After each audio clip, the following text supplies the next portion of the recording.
welcome back to another reaction video. Today I'm going to react to this YouTuber named Jordan Green, which is the video titled "The Biggest Mistake I Ever Made, I Fucked Up." So, backstory on this YouTuber: Jordan Green is a self-improvement YouTuber, and I definitely watched him throughout my self-improvement journey, and he definitely changed my life. Now, I would say that he definitely made a lot of mistakes and successes a part of his journey, but I can definitely kind of relate to him as well, and definitely understand that okay, even these self-improvement influencers, they're still learning throughout their journey. So this is not like a hate video. It is something that I would support him, but let's see what he did mess up on, and I just want to, of course, share my thoughts on it. So here we go. I have a confession. Jordan, what do you have a confession about?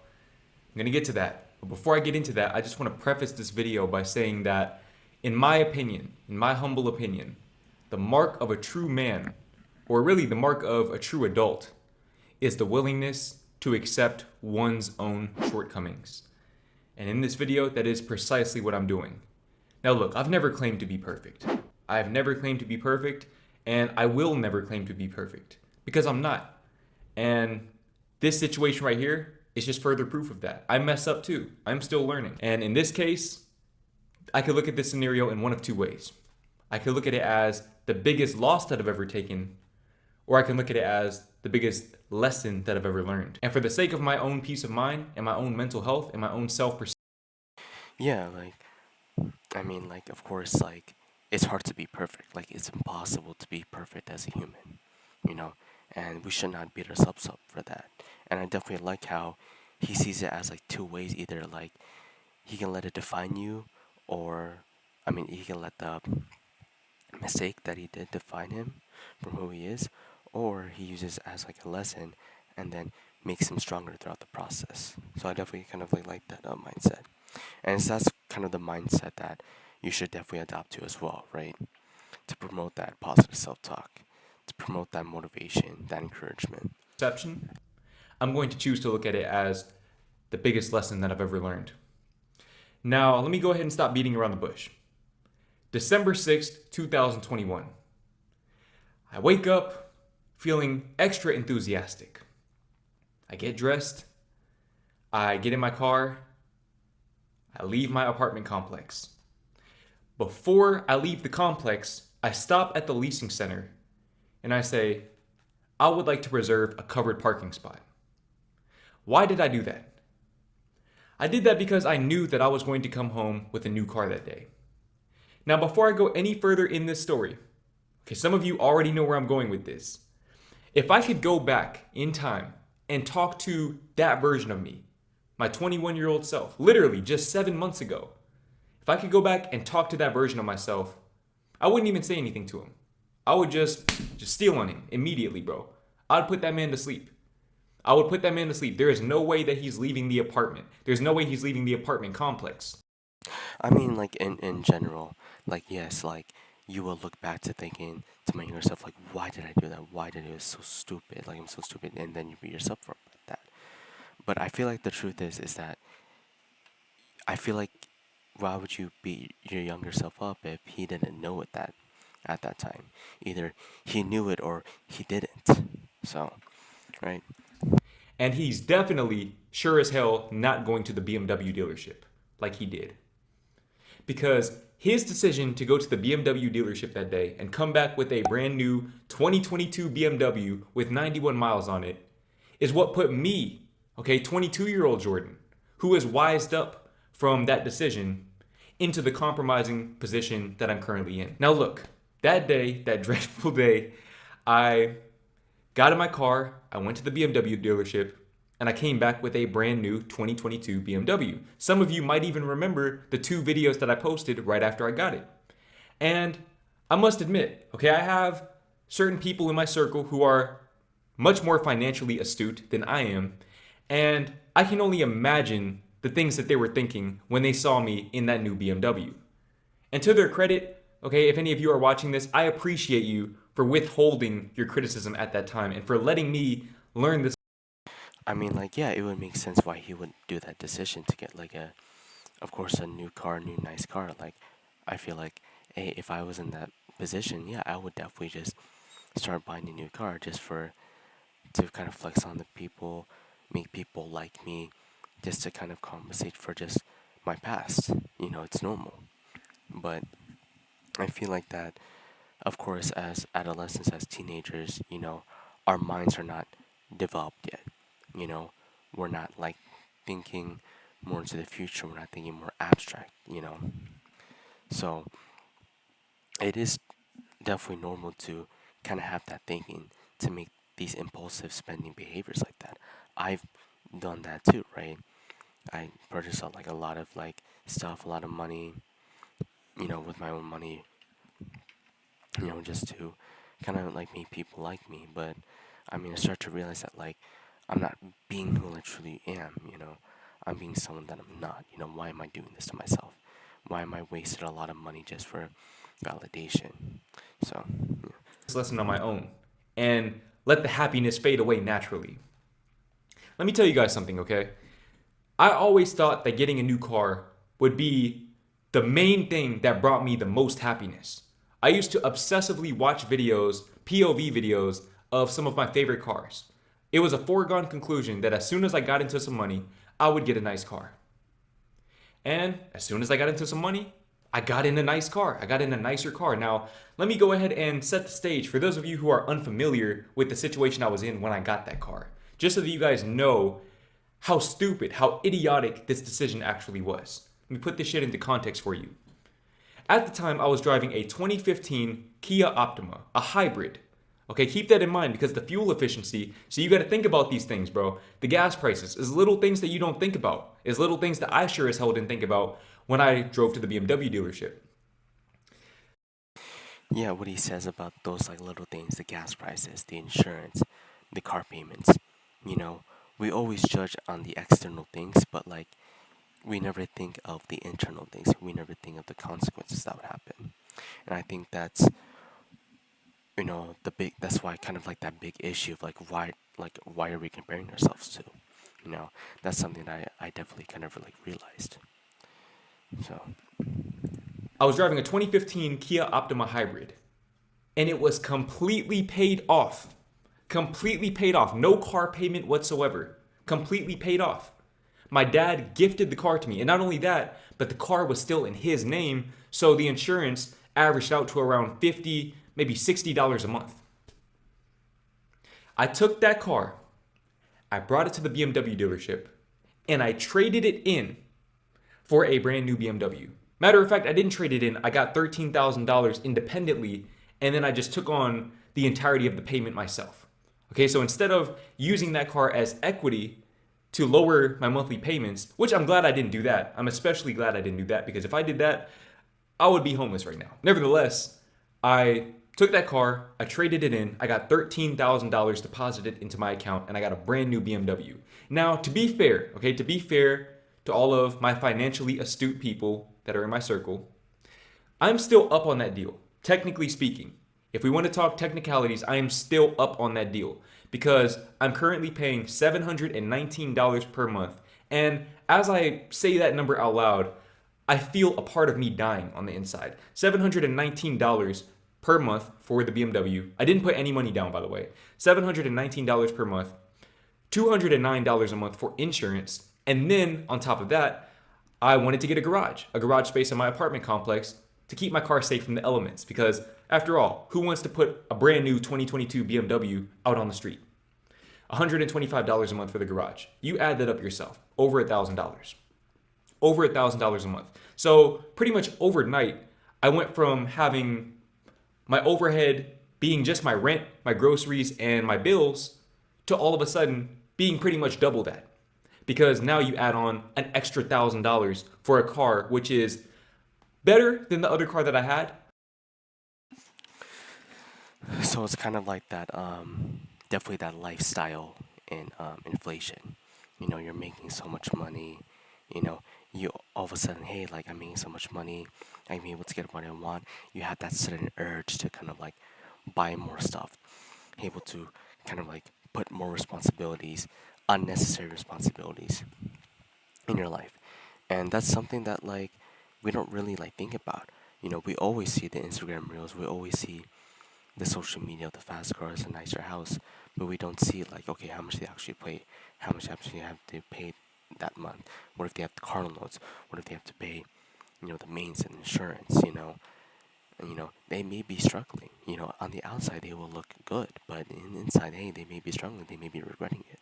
So I would think about like try not to like judge the external stuff, but at least I try to think about like, okay, why? You know, think about on like the inside, like, okay, why they make it like this, and yeah, like, hey, like if they, I mean, I'm not saying that like, hey, like you shouldn't get these things. Hey, if you want it, yes, go get it, but understand the responsibilities and understand what you have to do in the long run. What does it have to take for you to get that, and try to kind of accept it and adapt to it. But definitely not $1,000 a month better. There is no car that is $1,000 a month better than not having a car payment. Unless your car is an absolute junker, an absolute beater, and a money pit, which my car was not. Now, if I'm being real, I don't necessarily regret selling that car because I sold it at peak value. If you guys are unaware, the current car market is a seller's market. So if you have a used car, you're going to get much more for it than you would have gotten a year and a half ago, assuming that it doesn't have any catastrophic engine failure or anything like that, any crazy body damage. The car was still in great condition. So I got 13,000. Had I waited, I would have gotten less because there'd be more miles in the car. Fair enough. My regret is what I did with that $13,000. Okay, and I'm gonna break it down to you guys so that you don't ever do the shit that I did, bro. Because I feel like I'm kind of a part of the problem because I further propagated this message through my own content. And given that I did that, I have to take it upon myself to reverse those effects on you guys. So I got that $13,000. The first thing I did was I had a conversation with myself. How do I want to distribute that $13,000 into my bank accounts? That was the first mistake that I made, was asking that question. Because what I should have done was taken that $13,000 and either reinvested it into my YouTube channel or put it into an S&P 500 index fund, getting 7% return, and just never touched it. Yeah, when I listen to that, yeah, like it definitely like makes sense because especially like having that lot of money, like 13,000 is a lot of money.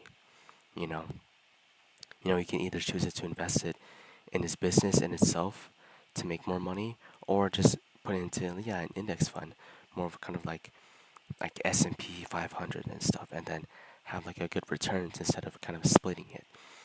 I think that's definitely a reasonable one, and that's definitely for me, if I had that type of money, that's something that I would also do as well. So yeah. That money doesn't exist. Okay? Take that money, put it away. And then instead of going to the BMW dealership, I should have went to the Hyundai dealership. Okay, they had a deal for I believe it was a Sonata or an Elantra. I don't even remember. It really doesn't matter at this point. It's irrelevant. But $250 a month with no money down, bro. Two.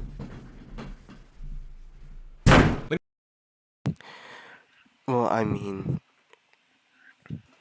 yeah, you would have looked at it, but at the same time, it's like you would rather pick the BMW because it's like, oh, it's seen as a luxury car, and then you get more respect in it rather than the Hyundai Elantra. So like, yes, he kind of like noticed it, but in reality, it's like I feel like you would have still go you you still would have like choose the BMW just because it's like you want to be successful and you want to look like you're successful. So I mean that's something that I'm not agreeing with because they're like, oh, I could have like choose that car. It's like, okay, yeah, you acknowledged that you saw that car and definitely the monthly payments as well because it's very low, like 250 a month, right? But I feel like at the same time, it's like you wanted the BMW just to kind of like, just to prove people wrong and just be liked by society, right? Let me break down the math for you guys real quick, okay? 250 a month. Let's just say they mark it up to 350 a month. Cool. Add an extra 100, whatever. 350 a month. Insurance, let's just say it's the same 200. 550 a month. I don't need a garage because it's a Hyundai. That's what, $550 a month. $550 a month if my math serves me correctly. Honestly, I can't even think straight right now. I've been crunching numbers in my head all day, and I'll get to that in a second. But 550 a month versus 1,000.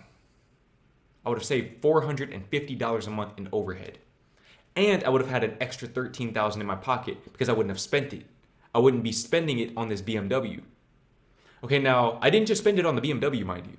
Okay, because what I ended up doing, like I said, I had that conversation with myself about how I wanted to distribute that money. I ended up splitting it evenly between my three bank accounts. I have my personal bank account, which is what I use to pay my rent, it's what I use to pay my car note, my groceries, all of my day to day expenses.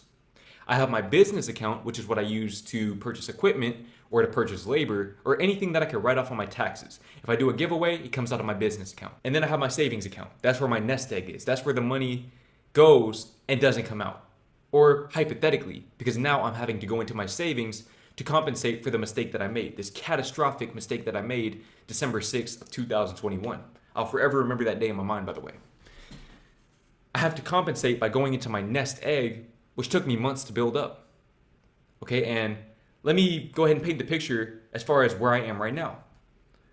Okay, right now I'm in a position where, because I'm not necessarily making as much on YouTube, obviously there are ebbs and flows with YouTube. Sometimes your income goes up, sometimes it goes down.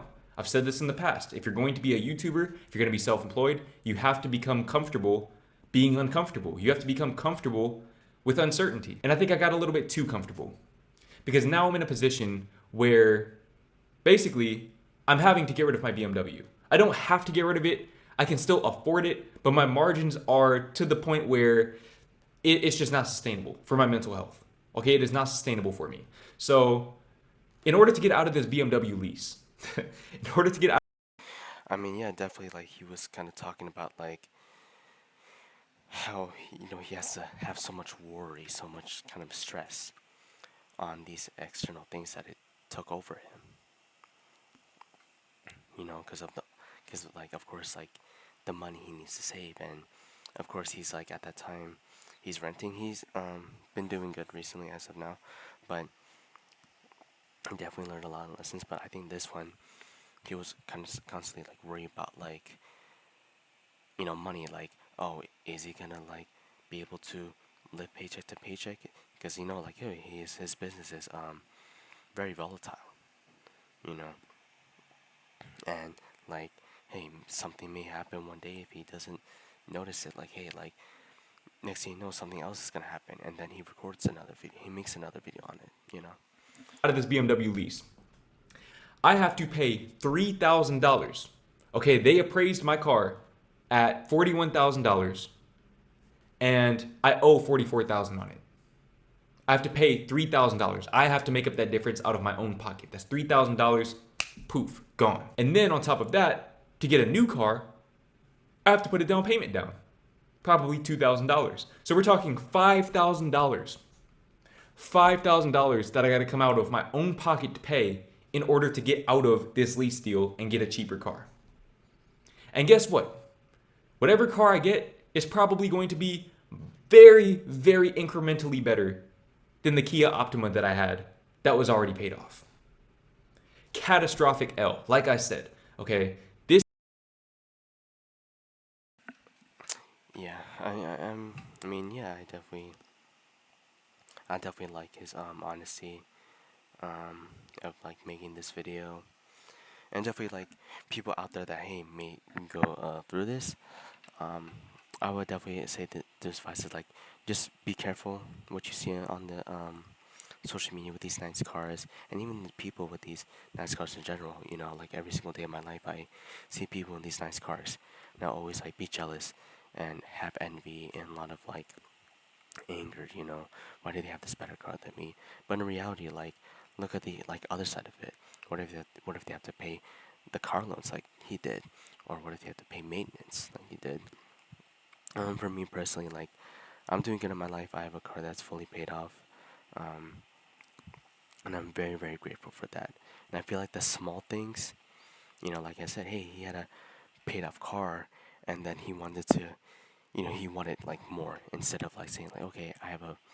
He didn't look at the other side of it, and That's something for you guys to kind of acknowledge. Um, what was I about to say? Yeah, like, like people, it's kind of like, yeah, lifestyle inflation, just be careful of that, you know. I feel like he was also not looking towards the future more because he's always living in the present moment. He's always like, hey, let's get everything now, you know. There's no guarantee in the future anyway. And that's very bad because, the future is just unpredictable. Like you wouldn't know if it's gonna, oh, if the world's gonna end or not. Like no, it's very unpredictable. So if you definitely have that hope and faith about the future, if you're very still optimistic about the future, then yeah, do what you need to do, and eventually you go get it. You know, I definitely like yes want to get like a better car, nicer car, my own car, but at the same time, if I have to make a lot of money, if I have to save a lot, if I have to understand these financial things, then yeah, then I have to learn it, and I definitely want something that's paid off. I want like my dream car that's gonna be just paid off. Don't worry have the payments because he has to constantly worry about those payments. Which adds too much stress into it. While he had only like a car, and then he has a lot of money, he didn't have that stress. He felt like he was relaxed, right? So, and then yeah, like other than that, yeah, like I'm glad that he realizes now, and he's still young. Um, he's still like trying to learn from his life, and yeah, of course, like I definitely take it as a lesson and not be on his shoes or end up kind of like at the same situation as him. So yeah, guys, that's it for this video. My links are in the description down below, and I'll see you guys in the next one. Peace.